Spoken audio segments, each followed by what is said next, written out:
The Boeing 777 shuddered through turbulence at 37,000 feet, coffee spilling across designer handbags as passengers gripped armrests with white knuckles. In row 15, Theodora Nix Blackthorne didn't look up from her leather-bound copy of Sun Tzu's The Art of War, her manicured fingers steady against the pages despite the aircraft's violent bucking. The irony wasn't lost on her. A woman worth $3 billion, reading ancient military philosophy while her private jet underwent emergency maintenance in Dubai, forcing her onto this commercial flight to London. The turbulence wasn't weather. Captain Morrison's voice crackled through the intercom, professional but strained. "Ladies and gentlemen, we're experiencing some technical difficulties with our navigation systems. We're working to resolve the issue." What he didn't announce was the pair of unmarked fighter jets that had appeared on their wingtips 20 minutes ago, their sleek forms cutting through the clouds like sharks sensing blood. Nix had noticed them first, two F-16 Fighting Falcons maintaining perfect formation, their gray camouflage schemes suggesting they weren't from any nation that should be operating in international airspace over the Arabian Sea. She'd flown enough combat missions to recognize the predatory patience of pilots awaiting orders. The way they held position, close enough to be seen but far enough to avoid commercial aviation protocols, suggested this wasn't a routine intercept. "Ma'am," the flight attendant's voice trembled as she approached Nix's seat. "The captain would like to speak with you." Nix closed her book, marking her place with a boarding pass from her last flight on the Gulfstream G650, back when her biggest concern was quarterly board meetings and hostile takeovers. She followed the attendant through the narrow aisle, past crying children and nervous businessmen checking their phones for non-existent signals. In the cockpit, Captain Morrison looked like he'd aged 5 years in the past 30 minutes. "Ms. Blackthorne," he said, not bothering with pleasantries, "my co-pilot tells me you've got military experience, flying experience." Nix glanced at the instrument panel, noting the erratic readings on multiple displays. 10 years, United States Air Force. F-22 Raptor pilot, call sign Nix. "Why?" Morrison's jaw tightened. "Because my co-pilot just collapsed. Those jets out there aren't responding to any radio frequency, and our backup navigation system just went dark. I need someone who understands military aircraft, because something tells me this isn't a coincidence." Through the cockpit window, the lead F-16 banked closer, sunlight glinting off its canopy. Nix could almost feel the pilot's eyes on them, calculating, waiting. She'd been out of the cockpit for 8 years, building an empire from Silicon Valley startups and defense contracts. Now, 40,000 feet above hostile waters, her past was about to collide with her present in ways she never could have imagined. The radio crackled with an unfamiliar voice speaking accented English. "Commercial aircraft, you are ordered to change course immediately. Comply or face consequences." Captain Morrison looked at Nix, his eyes reflecting the same question that had haunted her since leaving the military. "When the moment comes, do you still remember how to fight?" Outside, the F-16s tightened their formation, and Nix realized her billions meant nothing up here. Only her training mattered now.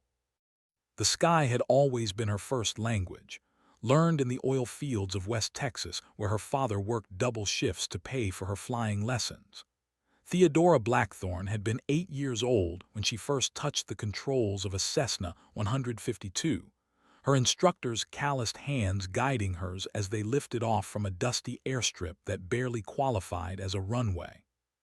"Feel the aircraft breathe," old Hank Martinez had told her, his voice weathered by decades of crop dusting and weekend instruction. "Don't fight her, dance with her."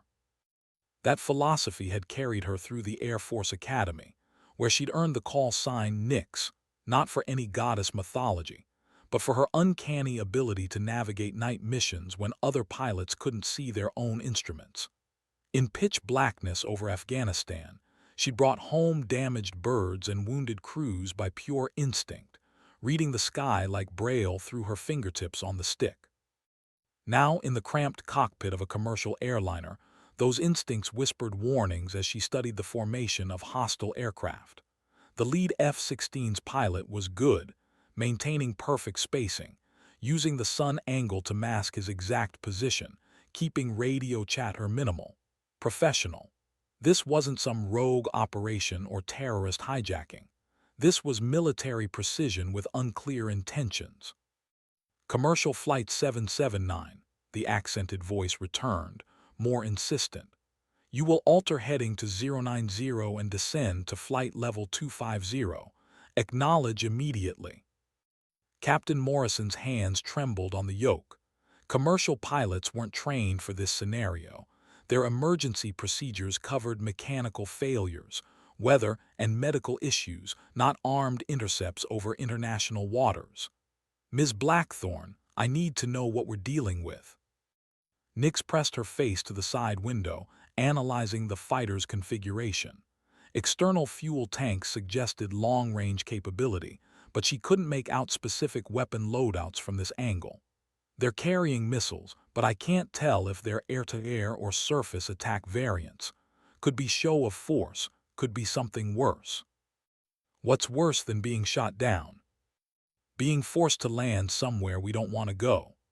Nix had seen this playbook before, during classified briefings about maritime interdiction tactics. Force an aircraft into controlled airspace, claim jurisdiction, extract whatever or whoever you're really after. The question was, what did they want with a routine London flight? The cabin erupted in gasps as the lead F-16 pulled alongside, close enough that passengers could see the pilot's helmet. Through the fighter's canopy, Nix caught a glimpse of the aircraft's tail markings, symbols she didn't recognize, which meant either a nation operating outside normal identification protocols or someone with access to military hardware who preferred anonymity. Ma'am, the flight attendant appeared at the cockpit door, her professional composure cracking. The passengers are asking questions. Some of them have cameras. Nix cursed under her breath. In the age of social media, their situation would be broadcast worldwide within minutes, assuming the passengers could get cell signals at altitude. Tell them we're experiencing escort protocols due to navigation issues. Keep them calm. But Nix knew the truth was more complicated. Someone had orchestrated this intercept with precision timing and intelligence about their flight path. The question that chilled her was simple. Were they after the plane, or were they after someone on it? As if reading her thoughts, the radio crackled again. We require passenger manifest. Transmit immediately. The pieces of a larger puzzle began forming in Nix's mind. Her presence on this flight wasn't coincidence. It was necessity disguised as chance. Someone knew she'd be here, knew her capabilities, and needed her specific skills for whatever was about to unfold. The billions in her bank account meant nothing now. Only her training as a warrior would determine whether 300 souls lived or died above the unforgiving Arabian Sea. Captain Morrison reached for the radio, but Nix caught his wrist. Don't comply yet. Once they have the manifest, they'll know exactly who they're looking for. Her voice carried the authority of someone accustomed to life-and-death decisions. First, we need to understand what they really want. The lead F-16 banked closer, and Nix could see the pilot's helmet turn toward their cockpit. For a moment, Hunter and Hunted regarded each other across a few hundred feet of empty air. Then the fighter pilot raised one gloved hand, not a wave, but a gesture Nix recognized from countless military encounters. The universal signal for follow me or else.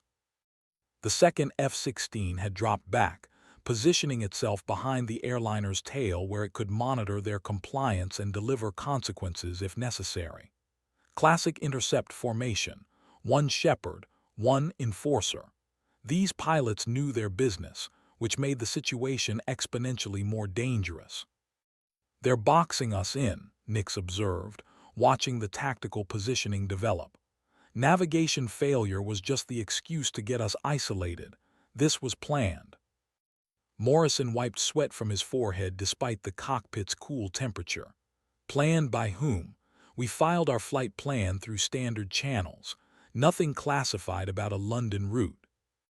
Maybe not the route, maybe the passengers. Nix's mind raced through possibilities. Industrial espionage, intelligence extraction, political kidnapping. Any number of motives could justify such an elaborate operation. Do you have the passenger manifest accessible? As Morrison called up the electronic list, Nix scanned the names, looking for anyone who might warrant military-grade attention. Politicians, defense contractors, intelligence operatives, high-value corporate targets, the usual suspects for international incidents. Her own name stood out like a neon sign.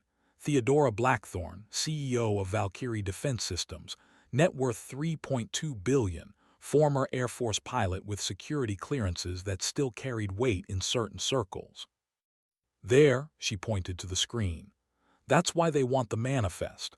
Someone on this plane has information, access, or value worth risking an international incident. The radio crackled with growing impatience. Commercial flight, you have 60 seconds to transmit passenger data and acknowledge heading change. This is your final warning. Nix felt the familiar calm that preceded combat, the slowing of time that allowed her to process multiple threat vectors simultaneously. 8 years of corporate boardrooms hadn't dulled the edge that had kept her alive through 73 combat missions. Captain, I need you to trust me. Don't transmit that manifest. Are you insane? They'll shoot us down. No, they won't. Not immediately. They need someone alive, which means we have leverage. Nick studied the F-16's position relative to their aircraft. They're professionals, but they're also operating outside normal military protocols. That suggests desperation or extreme value in their objective. Through the passenger cabin, she could hear rising voices as travelers realized their situation had escalated beyond routine technical difficulties. The flight attendants were struggling to maintain order as smartphones captured images of the escort fighters. In minutes, this crisis would be global news. 30 seconds commercial flight. Comply or face military action. Nix made a decision that would either save them all or doom them. She reached for the radio handset, her voice steady despite the gravity of their situation. Military aircraft. This is former Air Force Captain Theodora Blackthorne. I'm assuming command of this civilian aircraft under emergency protocols. State your intentions and authority. The silence that followed lasted 5 heartbeats, long enough for Nix to wonder if she just signed their death warrant. Then the lead pilot's voice returned, and she detected something unexpected in his tone. Not surprise, but recognition. Captain Blackthorne, we meet again. The words hit her like ice water. Someone from her past, someone who knew her military record, her capabilities, her value as both asset and target. The scope of this operation suddenly became clear. This wasn't random interdiction. This was personal. The F-16 pilot's voice carried across the radio waves with the weight of shared history, though Nix couldn't place the accent or the specific individual behind the mask and helmet. Military aviation was a small community, especially at the levels where she'd operated. Combat pilots remembered each other, particularly those who'd survived encounters that others hadn't. Captain, we have a problem, the pilot continued, his tone shifting from threatening to something approaching respect. Your aircraft is carrying more than passengers. Morrison looked at Nix with growing alarm. What's he talking about? Before she could respond, the radio crackled again. Check your cargo manifest, Captain Blackthorne. Base 7, container designation Victor Alpha 77. Your billion-dollar empire just became a delivery service for something that could destabilize 3 nations. Nix felt cold dread creeping up her spine. Commercial aircraft cargo holds were supposed to be routine, luggage, mail, standard freight. Nothing requiring military intercepts over international waters. Captain Morrison, can you access cargo loading records? Morrison's fingers flew across the computer interface, calling up shipping documents that normally merited only cursory attention. Container Victor Alpha 77 had been loaded in Dubai during their fuel stop, manifested as technical equipment bound for London. Standard paperwork, proper documentation, nothing to raise flags during routine security screening. The container was added to your flight in Dubai, the mysterious pilot explained. Intelligence suggests it contains prototype weapons technology stolen from a classified program, technology worth killing for. Through the cockpit window, Nix could see the pilot's helmet turn toward their aircraft. Even at this distance, she sensed his attention focused entirely on her, as if the 298 other souls aboard were mere complications in a larger game. "Who are you?" she transmitted back, her voice carrying the authority of someone accustomed to command. Someone who remembers Operation Nightfall, someone who knows what happens when stolen technology reaches the wrong buyers. The reference hit Nix like a physical blow. Operation Nightfall had been classified at levels above her clearance, but she'd flown close air support for extraction teams that had never returned. The container in your cargo hold contains guidance systems that could turn commercial drones into precision weapons. In the wrong hands, every major city becomes vulnerable. Morrison stared at the cargo manifest, his face pale. "Are you telling me we're carrying stolen military hardware?" "I'm telling you that someone used your flight as an unwitting courier service," the pilot responded. "And now we have a situation that goes beyond standard hijacking protocols." Nix's mind raced through tactical options. They were 300 miles from the nearest airfield, flying over international waters with limited fuel and hostile aircraft maintaining intercept position. The mathematics of survival were stark: comply with demands and potentially enable terrorism, or resist and risk the lives of everyone aboard. "What do you want?" she asked the question that would determine their fate. "Landing at coordinates I'm about to transmit. Secure facility where the cargo can be properly analyzed and contained." "Analyzed by whom? What authority are you operating under?" The pause that followed lasted long enough for Nix to wonder if their mysterious interceptor was consulting with someone else, higher up the command chain. When his voice returned, it carried a weight that suggested the answer was complicated. "Authority that exists in the spaces between nations, Captain Blackthorne. The kind that operates when legal protocols aren't sufficient for global security." His meaning was clear: intelligence agencies, black operations, the shadow world where her own military service had sometimes intersected with missions that officially never happened. Morrison gripped the controls with white knuckles as their situation crystallized into impossible choices. 300 innocent lives balanced against unknown threats to potentially millions more. The kind of equation that no commercial pilot was trained to solve, but one that combat veterans understood with grim clarity. Outside, the escort fighters maintained perfect formation, professional and patient. Nix recognized the tactical positioning, close enough to enforce compliance, positioned to prevent escape or evasion. These pilots knew their business and they knew hers. The radio crackled with updated coordinates and descent instructions. Somewhere below, a landing field awaited, either salvation or trap, depending on whose version of truth proved accurate. Nix stared at the vast expanse of sky that had once been her domain, now transformed into a battlefield where the stakes measured in human lives and global security. Her finger hovered over the radio transmit button as she prepared to make a decision that would define the rest of her life. The coordinates led to an island that didn't appear on civilian navigation charts, a speck of land in the Arabian Sea marked only as restricted airspace on military databases. As Captain Morrison adjusted their heading under F-16 escort, Nick studied the tactical situation with eyes trained by years of combat experience. The mysterious pilots had positioned themselves with professional precision, one maintaining visual contact, while the other covered potential escape vectors. "Captain Blackthorne," The lead pilot's voice carried a familiarity that troubled her more than outright hostility.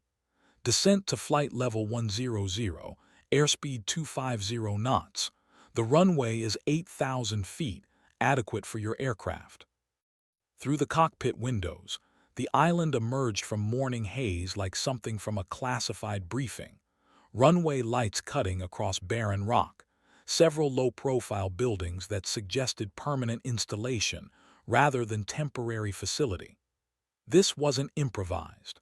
Someone had invested significant resources in creating a mid-ocean waypoint invisible to commercial traffic. "Ma'am," the senior flight attendant appeared at the cockpit door, her professional composure barely intact. "The passengers are asking questions. Some recognize the military aircraft. What should I tell them?" Nix considered their options, none particularly comforting. Truth might prevent panic or incite it, depending on how people process the reality of their situation. Tell them we're making an unscheduled landing due to technical issues. Keep them calm and prepared for immediate evacuation if necessary. Morrison's hands trembled on the controls as he began their approach. Commercial pilots trained for emergency landings, but never under armed escort to unmarked facilities. "Ms. Blackthorne, I need to know, do you trust these people?" The question crystallized everything she'd been analyzing since the intercept began. Military precision suggested legitimate authority, but the secrecy implied operations existing outside normal chains of command. In her Air Force career, she'd encountered similar gray areas where national security intersected with questionable methods. "I trust their competence," she finally answered. "Their intentions remain to be determined." The island grew larger as they descended, revealing details that painted an increasingly complex picture. Solar arrays and communication towers suggested sophisticated infrastructure. Armed personnel moved across the tarmac in patterns that spoke of military training and high alert status. This wasn't a hidden terrorist base. It was an intelligence facility operating under deep cover. "Final approach commercial flight," the lead F-16 pilot transmitted. "After landing, shut down engines and await instructions. Do not attempt to restart or taxi without clearance." Through the passenger cabin, Nix could hear the nervous murmur of 300 people realizing their situation had evolved beyond routine aviation emergencies. Smartphones captured everything, though she doubted cellular coverage extended to their current location. Whatever happened next would initially remain isolated from global media attention. The runway appeared ahead, marked by standard lighting but bordered by vehicles and personnel that definitely weren't typical airport operations. Military transport aircraft were parked in revetments carved from living rock, a significant investment suggesting permanent rather than temporary presence. Morrison executed the landing with textbook precision despite the extraordinary circumstances. As their wheels touched tarmac, Nix felt a familiar calm settle over her, the focus that came with accepting dangerous situations and preparing to navigate them with skill rather than panic. "Engines spooled down," Morrison announced, completing shutdown procedures under the watchful eyes of their F-16 escorts, now circling overhead like protective hawks. The radio crackled with new instructions. "Captain Blackthorne, you and the aircraft captain will deplane first for briefing. Passengers will remain aboard until security verification is complete." Through the cockpit windows, she watched armed personnel approach their aircraft with the professional wariness of soldiers expecting trouble. Their equipment was modern and well-maintained, suggesting significant funding and support structure. This wasn't amateur hour. "Ready?" Morrison asked, his voice steady despite obvious anxiety. Nix nodded, her mind already shifting into operational mode. 8 years of corporate life had provided wealth and comfort, but hadn't dulled the instincts that had kept her alive through 73 combat missions. As they prepared to face whatever authority had orchestrated this intercept, She found herself grateful for skills she'd hoped never to need again. The aircraft door opened to reveal armed personnel in desert camouflage, bearing no national insignia, the universal uniform of deniable operations and black budgets. Their weapons were professional grade, their bearing that of soldiers accustomed to high-stakes situations. As Nick stepped onto the tarmac, she recognized the controlled tension of an operation where success meant preventing catastrophe rather than achieving conventional victory. Standing near a cluster of military vehicles was a figure she'd hoped never to encounter again, Colonel Marcus Sterling, formerly of Air Force Special Operations, now apparently operating in the shadowy spaces between legitimate military authority and intelligence necessity. His presence explained the familiarity in the radio communications and the precision of the intercept operation. "Hello, Nix," Sterling said, using her call sign with the casualness of shared history. "Sorry about the dramatic circumstances, but we have a situation that requires your specific expertise." The recognition hit her like a physical blow.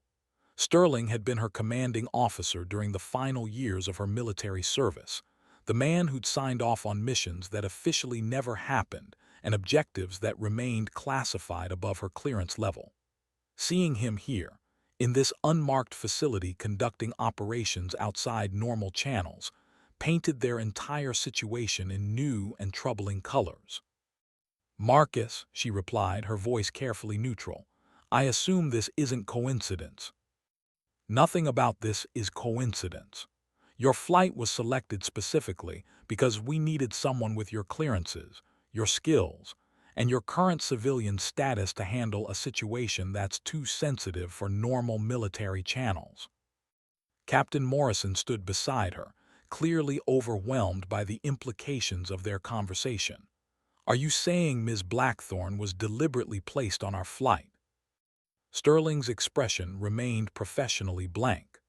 "I'm saying that when stolen weapons technology needs to be recovered without creating international incidents, we sometimes rely on assets with unique qualifications." The truth settled over Nix with the weight of inevitability. Her presence on a commercial flight instead of her private jet hadn't been schedule convenience. It had been operational necessity. Someone had needed a former military pilot with current security clearances aboard a specific aircraft carrying specific cargo, and they'd engineered circumstances to make it happen. "The container in our cargo hold," she said, understanding dawning. "You knew about it before we took off." "We've been tracking that technology since it disappeared from a classified facility 3 weeks ago. Intelligence suggested it would be transported through Dubai to London via commercial carrier to avoid military scrutiny." Sterling gestured toward the aircraft where passengers pressed faces against windows, watching the armed personnel with growing alarm. "What we didn't anticipate was the theft being noticed by competing intelligence services." The F-16s continued their overhead patrol, and Nix realized they weren't the only interested parties. "Someone else wants that technology." Several someone else's. "The container holds guidance systems that could revolutionize precision weapons delivery or enable terrorist attacks using commonly available commercial drones. The technology is worth billions on black markets and could destabilize regional security throughout the Middle East." Morrison wiped sweat from his forehead despite the cool morning air.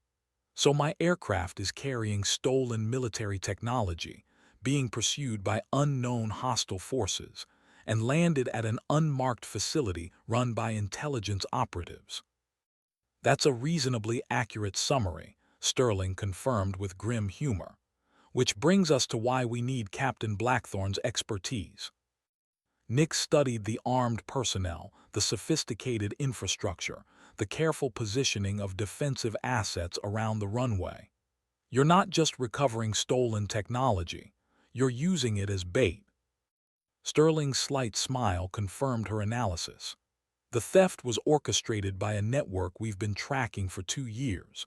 They've been acquiring advanced weapons technology and selling it to the highest bidders, regardless of consequences.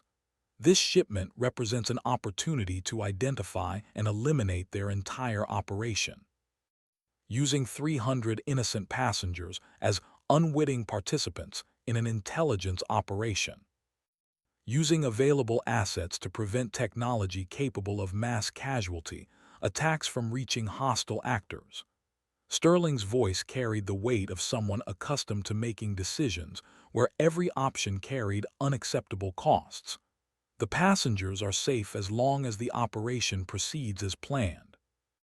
Through the aircraft windows, Nix could see growing agitation among travelers who'd expected a routine flight to London and instead found themselves in what appeared to be a military detention scenario.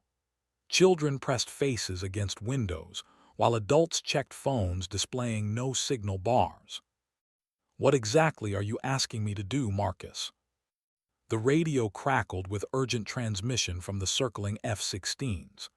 "Ground control, we have multiple aircraft approaching from the northeast. Military configuration, unknown nationality. ETA 12 minutes. Sterling's expression hardened as the tactical situation shifted from controlled operation to active threat response.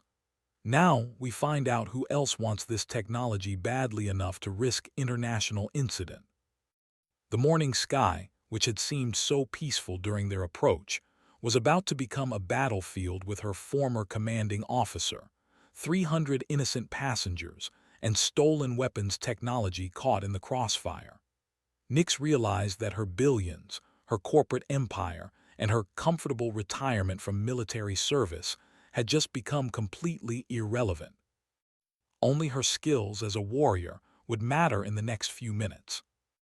The approaching aircraft resolved into a formation that made Sterling curse under his breath: 3 attack helicopters and 2 fixed-wing aircraft, maintaining tactical spacing that suggested military training and hostile intent. Through binoculars, Nix could make out weapon systems that definitely weren't configured for peaceful reconnaissance. "Ground teams, secure the package immediately," Sterling barked into his radio. "Air defense systems to full alert. This operation just became kinetic." Military personnel swarmed toward their commercial aircraft with the urgent efficiency of soldiers who'd rehearsed this scenario. Passenger evacuation procedures activated as armed teams prepared to extract container Victor Alpha 77 from the cargo hold. The carefully controlled intelligence operation was deteriorating into the kind of firefight that left bodies scattered across remote islands. "Captain Morrison," Sterling addressed the shaken pilot, "get your passengers into the terminal building. Stone and concrete provide better protection than aircraft aluminum." Morrison nodded numbly, clearly overwhelmed by the transformation from routine flight to military operation. As he headed back toward the aircraft, Nix caught his arm. "Tell your crew to move fast but keep people calm. Panic kills more people than bullets in situations like this." The wisdom of combat experience, delivered with the authority of someone who'd survived similar chaos. Morrison's expression steadied as he absorbed her confidence and headed back to manage passenger evacuation. "Nix," Sterling turned to her with the expression she remembered from classified briefings years ago. "I need you in the control tower. Those approaching aircraft are using tactics you'll recognize." She followed him toward a concrete structure that looked like it belonged in a war zone rather than an intelligence facility.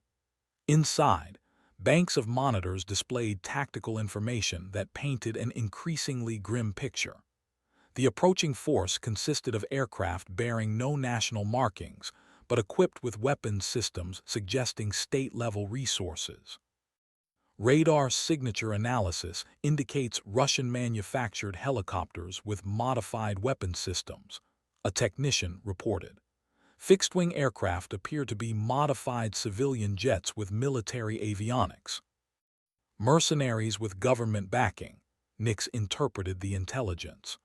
"Professional soldiers using deniable assets to conduct operations that official military units couldn't justify."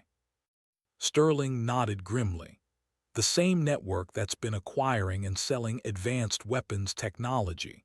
They want their shipment back, along with elimination of witnesses who might compromise their operation. Through the control tower windows, she watched passengers streaming from the commercial aircraft toward the terminal building under armed escort. Families carried children while flight attendants maintained professional calm despite circumstances that definitely weren't covered in their training manuals. The sight of innocent people caught in someone else's war triggered memories of missions where civilian casualties were measured as acceptable losses in larger strategic calculations. ETA 8 minutes. The radio crackled with updates from defensive positions around the island. Nick studied the tactical display showing approaching hostiles against defensive assets available to Sterling's team. The mathematics were sobering. Their small garrison possessed superior position and defensive advantages, but would be outnumbered by forces equipped for sustained combat operations. "What air defense do you have?" she asked, already knowing the answer would determine their survival prospects. "Surface-to-air missile systems, anti-aircraft artillery, and the 2 F-16s that escorted you here." Sterling's expression was professionally grim, sufficient to make them pay a high price, but not enough to guarantee decisive victory. The radio crackled with transmission from one of their escort fighters.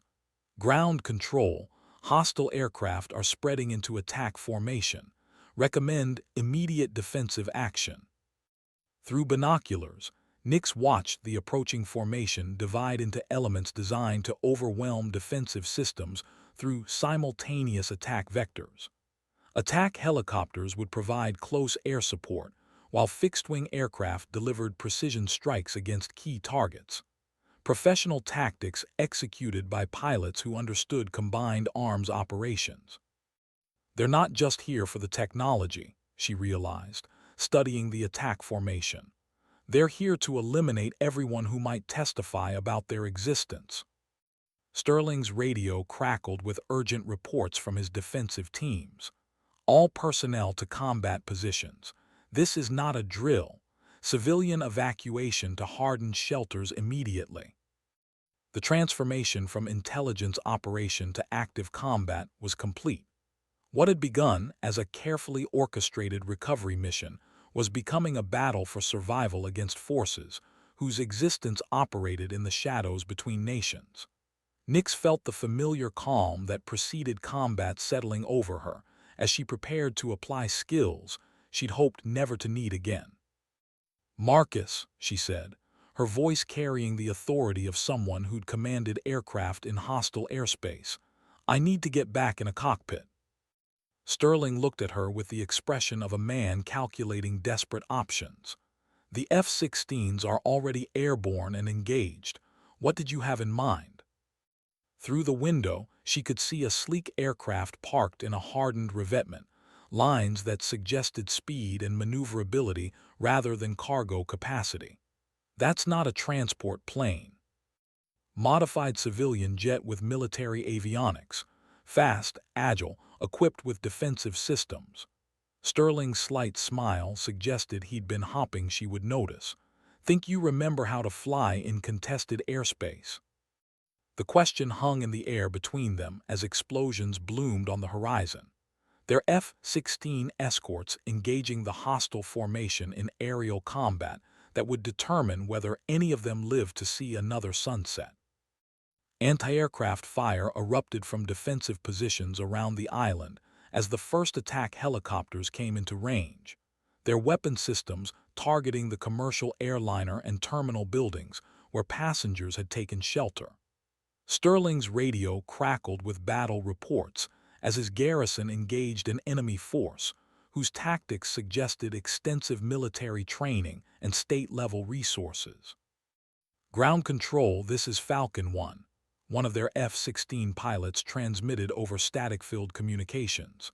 "Engaged 2 hostile aircraft, 1 confirmed kill taking heavy fire. Request immediate support." Through the control tower windows, Nix watched tracer fire streak across the morning sky as aircraft engaged in combat that would have been invisible to civilian observers just hours earlier.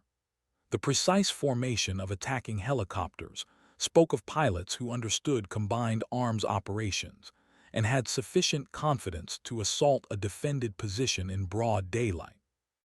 "Defensive systems are holding," a technician reported, "but they're probing our air defenses systematically, professional reconnaissance preceding main assault." Sterling studied tactical displays showing hostile aircraft positions relative to defensive assets. "They're mapping our capabilities before committing to full attack. We have maybe 10 minutes before they identify weak points and exploit them." The mathematics of survival were stark.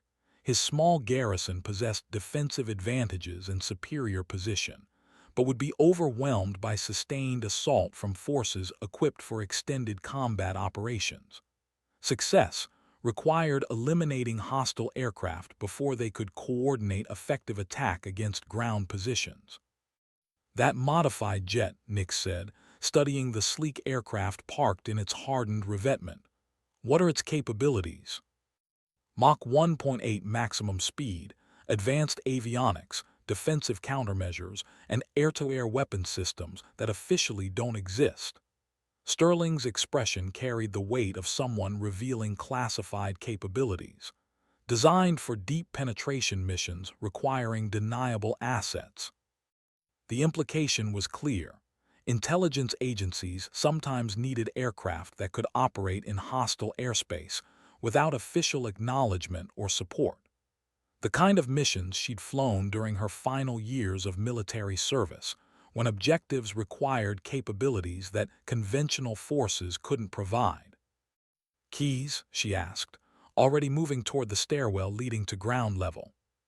Sterling tossed her a flight helmet equipped with advanced targeting systems. "Pre-flight is automated, weapons systems are voice-activated, and defensive countermeasures deploy automatically based on threat assessment. Try not to get shot down in the first 5 minutes." Running across the tarmac toward the mystery aircraft, Nix felt muscle memory taking control as combat instincts overrode 8 years of corporate comfort. The aircraft's lines suggested speed and agility, twin engines, swept wings, and weapon pylons that definitely weren't standard civilian equipment. As she approached the cockpit, systems activated automatically, recognizing authorized biometric signatures and beginning startup sequences. The radio crackled with urgent transmission from the embattled F-16 pilot. "Ground control, I'm Winchester on missiles and low on fuel. These guys are professionals. They're using tactics I haven't seen since advanced combat training." Nick strapped herself into the pilot's seat as familiar instruments came online around her. 8 years of absence from military cockpits evaporated as her hands found controls that responded like extensions of her nervous system. The aircraft's engines spooled up with the distinctive whine of military-grade turbofans designed for performance rather than fuel efficiency. "Tower, this is Valkyrie requesting immediate takeoff clearance," she transmitted, using her corporate call sign because her military designation belonged to a past she tried to leave behind. "Valkyrie, cleared for immediate departure. Runway heading, climb unrestricted, engage hostile aircraft at your discretion." The authorization to engage in aerial combat over international waters carried implications that would complicate diplomatic relations between multiple nations, assuming anyone survived to file formal protests. As her aircraft accelerated down the runway, Nix realized she was crossing a line from civilian contractor back to active combatant in conflicts that officially didn't exist. Lifting off into hostile airspace, she felt the familiar exhilaration of flight combined with the focused calm that preceded combat. Through her canopy, she could see the tactical situation developing. Attack helicopters engaging ground positions while fixed-wing aircraft maintained overwatch, coordinating assault patterns designed to overwhelm defensive systems through sustained pressure. "Valkyrie, this is Falcon 1. Good to see you airborne. Recommend we coordinate attacks to prevent them from supporting each other. The professional competence in the F-16 pilot's voice reminded her of countless missions where success depended on trust between warriors who might never meet face to face. In aerial combat, your wingman's skills determined whether you lived to land safely or became debris scattered across hostile territory. As she climbed toward engagement altitude, Nix realized that her billions, her corporate empire, and her comfortable retirement had become completely irrelevant. Only her skills as a pilot and her willingness to engage in combat would determine whether 300 innocent passengers lived through the next hour. The first hostile aircraft appeared in her targeting system, and muscle memory took control as she prepared to engage in combat that would test every skill she'd learned during a decade of military service. The sky, which had always been her sanctuary, was about to become a battlefield where survival meant killing before being killed. Her finger moved toward the weapon's release trigger as she prepared to discover whether 8 years of corporate life had dulled the edge that had once made her one of the Air Force's most effective combat pilots. The first engagement lasted 12 seconds and demonstrated that her combat reflexes hadn't deteriorated during 8 years of boardroom meetings. The hostile aircraft, a modified civilian jet equipped with military weapon systems, attempted an intercept maneuver that would have succeeded against a commercial pilot, but proved inadequate against someone trained in air-to-air combat. Nix's aircraft responded to her commands like a living thing, banking hard left to avoid incoming missiles before delivering a counterattack that sent the hostile aircraft tumbling toward the ocean in flames. The satisfaction of successful engagement mixed with grim awareness that this was only the beginning of a fight that would determine whether any of them survived. Valkyrie, nice work, Falcon 1 transmitted over tactical frequencies. I'm engaging the